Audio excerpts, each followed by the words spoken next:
जय महाराष्ट्र।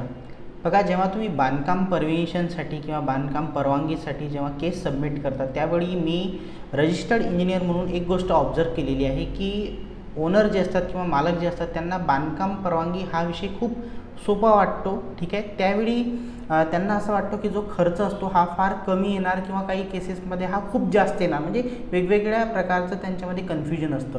तर अशा वेळी सर्वात प्रथम तुम्हाला तुमच्या इंजिनियरला किंवा आर्किटेक्टला ज्यांच्या थ्रू तुम्ही बांधकाम परवानगी सबमिट करतात त्यांना खर्च विचारा। बरं, नेमकं खर्च विचारा म्हणजे काय? यामध्ये काही इंजिनियर किंवा आर्किटेक्ट पण हुशार आहेत की तुम्हाला फक्त त्यांचीच फीस सांगतील किंवा फक्त नगरपालिकेची फी सांगतील आणि त्यानंतर जेव्हा परमिशन मिळणार किंवा सँक्शन होणार तुमची केस त्यावेळी ती अमाऊंट जी राहिलेली अमाऊंट आहे जी तुम्हाला आधी सांगितली नव्हती ती नंतर सांगतील आणि त्यामुळे ही अमाऊंट वाढणार। तर बघा, तुम्हाला दोन प्रश्न जे आहेत संबंधित आर्किटेक्ट किंवा इंजिनियरला विचारायचे आहेत। तो खर्च म्हणजे कोणता? सर्वात पहिलं की इंजिनियर म्हणून तुम्ही आमची केस सबमिट करत आहात तर त्या केसमध्ये तुमची स्वतःची फीस किती होणार, हा एक सरळ प्रश्न तुम्ही त्यांना विचारा, ठीक आहे। त्यानंतर आणि ही जी फीज आहे ही किती असू शकते किंवा अकोला जिल्ह्यामधून मी काम करत आहोत तर इथे आम्ही किती चार्जेस करतो या संबंधित सर्व व्हिडिओ डिस्क्रिप्शनमध्ये आहे, तो तुम्ही बघू शकता।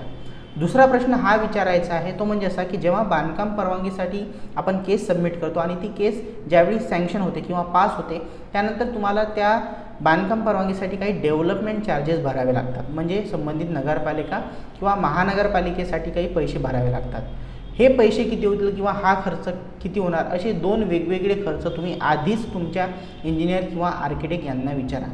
आणि जे मी आधी एक वाक्य बोललो होतो की खूप लोकांना असे वाटते की बांधकाम परवानगीचे काम जे आहे फार सोपे आहेत, त्या केसमध्ये ते संबंधित इंजिनियरला या बाबतीत ज्याला आपण म्हणतो की बार्गेनिंग करतात की फीज वगैरे कमी करा। बघा, एक गोष्ट मी तुम्हाला क्लिअर सांगतो, जी काही बार्गेनिंग वगैरे करायची आहे ती पहिल्याच मीटिंगमध्ये किंवा केस सबमिट करण्याआधी तुम्ही करणे अपेक्षित आहे। त्यावेळी जर इंजिनियरला ती फीज कमी करायची असेल, हा इंजिनियरचा प्रश्न आहे की ती फीज कमी करायची की नाही, पण कोणती फीज कमी होऊ शकते? जास्तीत जास्त इंजिनियरची, म्हणजे मी जर इंजिनियर आहोत रजिस्टर्ड सिव्हिल इंजिनियर तर मी माझी फीज काम बघून कमी करू शकतो, त्याची पण एक लिमिट आहे, हा एक वेगळा विषय, ठीक आहे। पण संबंधित नगरपालिका आणि महानगरपालिका यांची फीज कमी जास्त होत नाही, जो झोन आहे त्यामुळे होऊ शकते की तिथं जी फीज आहे ही वेगळी असू शकते। त्यामुळे कोणतेही इंजिनियर तुम्हाला एक्झॅक्टली जे डेव्हलपमेंट चार्जेस असतात हे सांगू शकत नाही, ते फक्त त्यांची जी स्वतःची फीज आहे ते तुम्हाला निश्चित सांगू शकतात।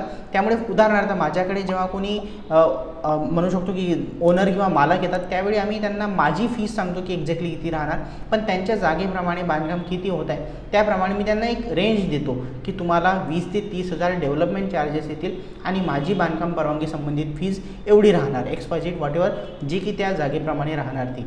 त्यामध्ये जर तुम्ही कम्फर्टेबल असाल तर तुम्ही बांधकाम परवानगीला पुढे जाऊ शकता। उगाच बांधकाम परवानगी मिळाल्यानंतर जर तुम्ही हा वाद इंजिनियर किंवा आर्किटेक्टसोबत घातला तर एक गोष्ट मी तुम्हाला सांगतो की फीजसाठी किंवा त्यांच्या डेव्हलपमेंट चार्जेससाठी जर तुम्ही त्यांना त्रास देत असाल तर अशा केसमध्ये संबंधित महानगरपालिकासुद्धा तुमची बाजू घेणार नाही आणि इंजिनियरकडेच एक प्रकारे पॉवर आहे, ज्याप्रमाणे मी एका व्हिडिओमध्ये सुद्धा सांगितलं होतं।